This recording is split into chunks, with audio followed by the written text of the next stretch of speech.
अभी आप सुन रहे हैं डीजे सौरभ राज जी की तरफ से।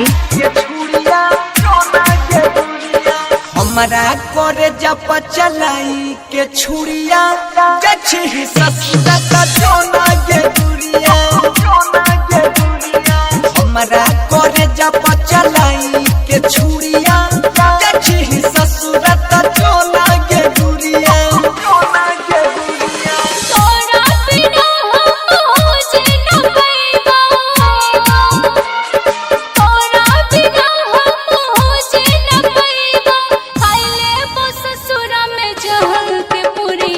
हमारा करे जब चलाई के छुड़िया जछी ससुरा का जोना के दुरिया।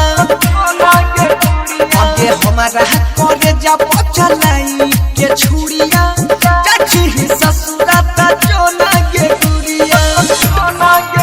डीजे सौरभ कुमार राज, लक्ष्मीपुर बकुआ।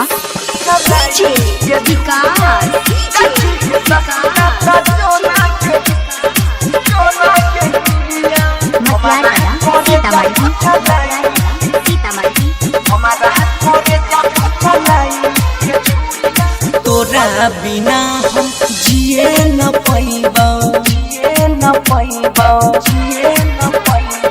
तोरा बिना हम जिए न पैबो।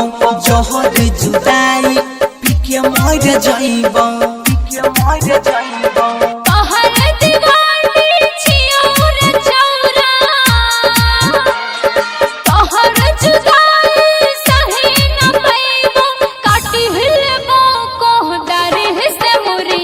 जछी ससुरा त जोना गे गुरिया। हमरा करे जब चलाई के छुड़िया जछी ससुरा त जोना गे गुरिया। हमरा करे जब चलाई के छुड़िया। DJ Saurabh Kumar Raj Bakua. Mobile number 8210878736।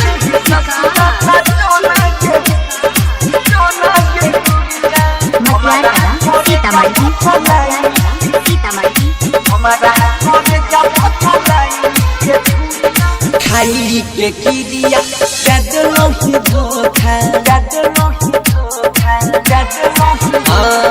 खाई के किरिया गदलो ही धोखा। उठाई छै दिल में दर्द अनोखा।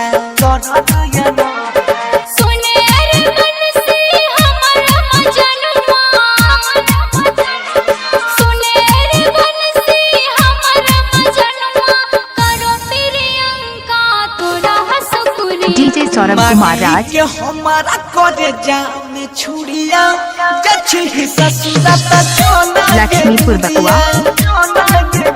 आगे मारी के हमारा करे जाम छुड़िया जछी ससुरा त जोना के गुरिया।